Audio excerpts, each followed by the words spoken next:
What are my 5 things that I do if I want to get in shape?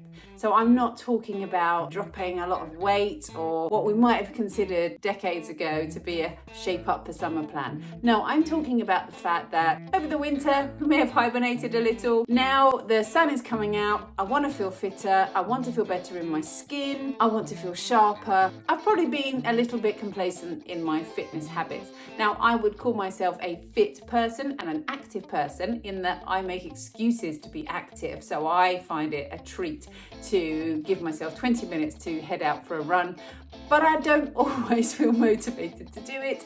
And life is busy, and we've had some stuff on recently that's affected my sleep and my well-being, and I'm now at a point where as a family we feel we really want to get into shape for summer. Now we've got June coming up, and I love that there are 30 days in June. I have run campaigns on it in the past. It's a real good month to get in shape, to focus on that 30 days. But as June approaches, what are the 5 things that I'm doing to really start to feel fitter and better in my skin? Number 1 always is sleep. And it's not about a goal, I need to get 8 hours a night, I need to get 9 hours a night. No, it's about habits. And this is all about little habits that I do and systems that I have to help me to feel fitter and feel better, rather than setting myself a goal of how much weight I want to lose or how much sleep I want to get. So I need to think about winding down half an hour earlier every night. That's all. Winding down half an hour earlier, and that might mean that I feel more motivated during the day, that I'm more productive, that I'm less tired, that I'm less cranky, and perhaps even I could set myself a bigger habit target of getting to bed an hour earlier so that I can get up early in the morning and get some stuff done when I'm at my most productive. So that's my number 1, because having enough rest and sleeping enough gets you into a cycle of being much more productive and much more motivated and feeling better. Number 2, I'd start to look at what snacking habits have crept in. So processed foods, we all have a crisp or little things. And because I'm quite active and because I don't have a huge amount of weight that I need to lose, I can be tempted to just think, well, that's okay. I like a cake, I'll have a cake. I'm not talking about cutting it out completely.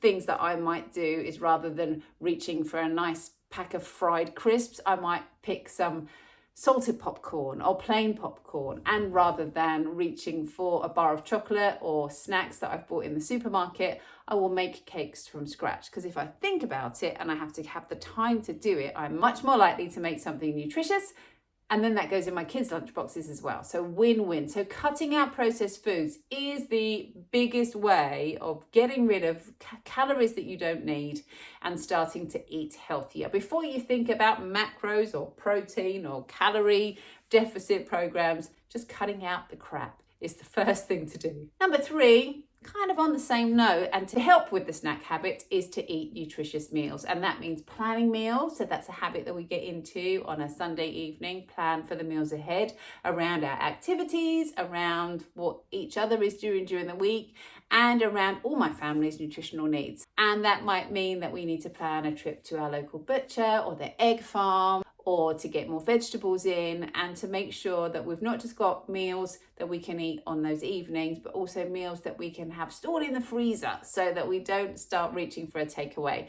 And I'm also going to think about making sure I have protein with my breakfast, having a good lunch. I'm a bit rubbish at lunch, I confess, so I need to make sure that I eat something nutritious at lunchtime.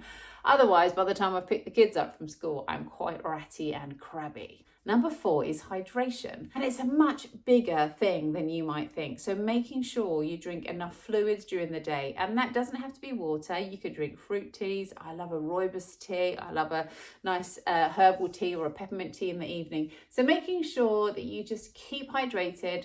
Something as simple as having something on your desk when you're working to make sure you have enough water during the day. That helps to keep you fuller, it helps to cleanse your system, it helps to clear your skin, and you need more water as it starts to get warmer too. And finally, number 5 is the exercise. So I do have some habits that are set in stone, things that I absolutely do to make sure that I don't get inactive. However, I do need to up my game a little bit. I've started a proper strength and conditioning training program because I was noticing some niggles and some aches and pains. I'm 47, things don't just bounce back like they used to. So if I start to get a niggle around my hip, it's something I can't ignore. I need to get stronger and train around it in order that I don't get those niggles going forwards, because I want to be fit and active. I'll look at my 5K time. Can I run 5K? How fast can I run 5K? That for me is a real barometer of how fit I am, depending on how quick I can run that 5K and also how I feel about 10 minutes into the run too. So strength training, running and fitness, getting some power work into my program, but also making sure I get a good rest in the afternoon, because I do work in the evenings and I need to make sure that once I've done my workout that I rest and that I've got lots of energy for the evening. And then a sneaky little extra one, I like to have a start point. So I know what my body fat percentage is to start off with. I know how fast I can run a 5K. And then I also know how much time I have during my week to plan those workouts. So having some figures, having something that can measure my progress with is so, so important. But I am definitely all about having systems in place and working on those systems rather than having an out there goal to work towards. So I will just be working on my 5 systems. That's my sleep, processed foods, protein rich foods and meal planning, exercise, hydration, and then that last one, that extra bonus one, which is making sure that I have some figures, I have some evidence so that I can put my roadmap in place. I hope you found this helpful. Throughout June, I'm going to be putting together a 30-day motivation plan, and it's just little snippets and little habits that you can pick up every day to make sure you have a process that works if you feel that you want to get in shape, shake things off and just emerge into July feeling fresh, energized and just a fitter version of yourself.